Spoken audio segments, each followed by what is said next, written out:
And joining us now, FEMA Administrator Deanne Criswell. Administrator, 1 week after Hurricane Ida first made landfall on the Gulf Coast, how many FEMA workers do you still have on the coast and up in the Northeast, and how bad are conditions still? Good morning, Chris. Thanks so much for having me on today. We still have well over 1,000 responders that are on the ground in Louisiana and several hundred more that have been supporting the events that happened in the Northeast. Hurricane Ida, she left a devastating path. Not only was it the fifth most powerful hurricane, but it impacted southern Louisiana as a Category 4 for hours. The road to recovery in that part of Louisiana is going to take a very long time. There's a lot of devastation. You know, when a massive hurricane, you say a Category 4, hits the coast, we expect there to be severe damage. I think the surprise is that days later and more than 1,000 miles away, that Ida did such devastation in the Northeast, including New York City. And here is that city's mayor, Bill de Blasio, talking about that. Take a look. I think we now understand that every attempt at projection, bluntly, is failing us. Let's be clear. We're getting from the very best experts projections that then are made a mockery of in a matter of minutes. Question, why is that? Why are the projections so off? You know, we are definitely beginning to see the impacts of climate change. This storm in particular, it intensified so rapidly in the Atlantic or in the Gulf that emergency managers, emergency responders had even a shorter time to warn the public and help get them out of harm's way. And we're also seeing, as this storm and some of the other weather events that we've seen, they're just intensifying very rapidly and dropping a large amount of rain and tornadoes. This is the crisis of our generation, these impacts that we're seeing from climate change. And we have to act now to try to protect against the future risks that we're going to face.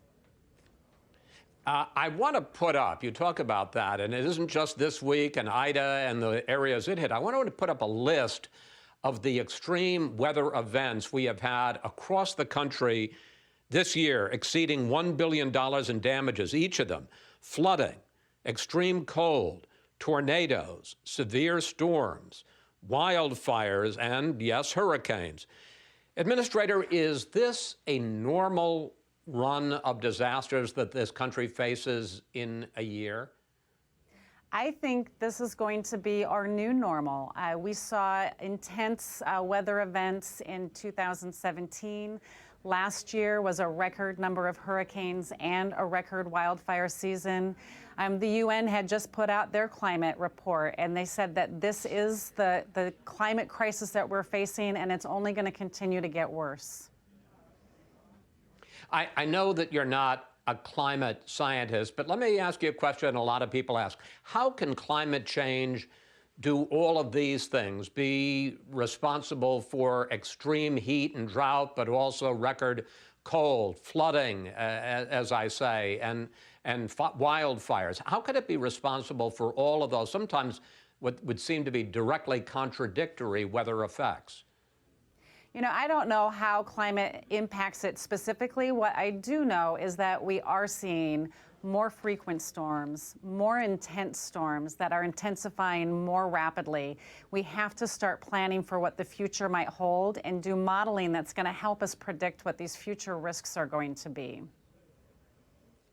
Well, let's pick up on that, because if climate change is going to continue, and if these weather extremes, as they're called, are going to get worse, is FEMA, as it now exists, as the agency that you run, is it equipped to deal with a growing problem?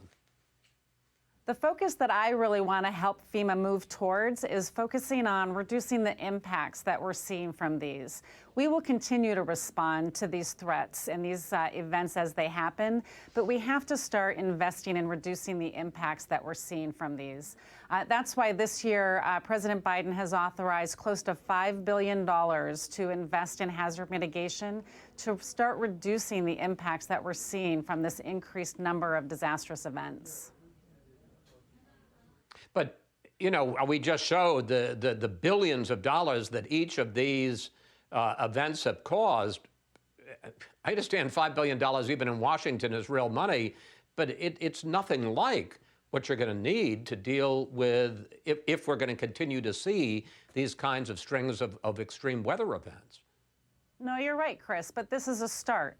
We have to start somewhere, and so this money is more than FEMA's ever been able to put out before, and we're going to continue to work on trying to find additional funding.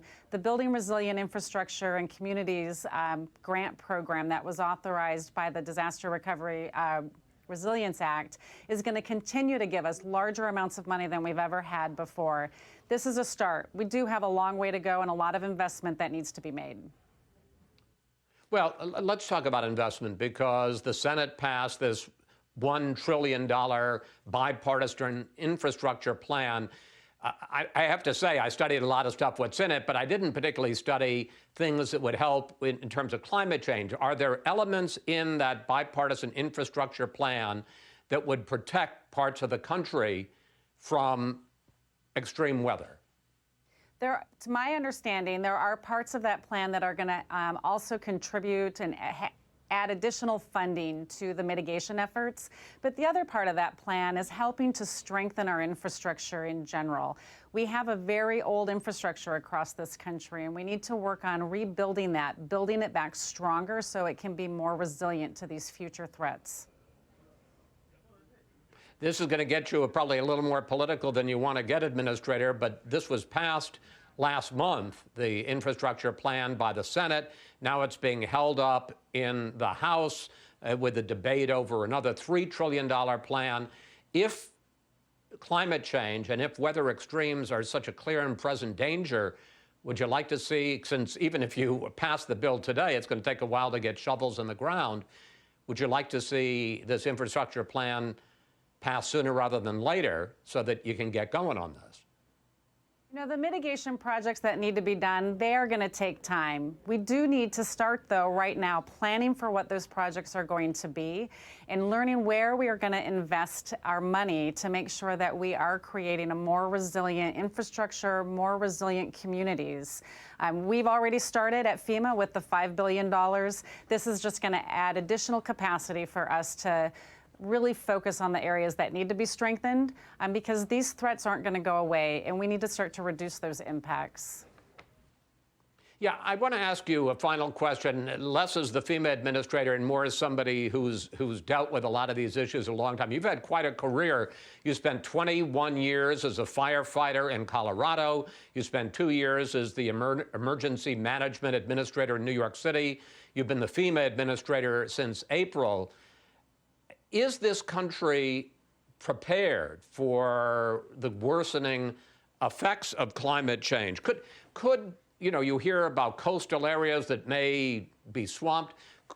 Could this country be transformed if we don't get a handle on climate change over the next decade? You know, what I would say is it's an emergency management system. It takes everybody from the local, state, and federal level to make sure that we are working collectively to ensure we're ready for the disasters that come.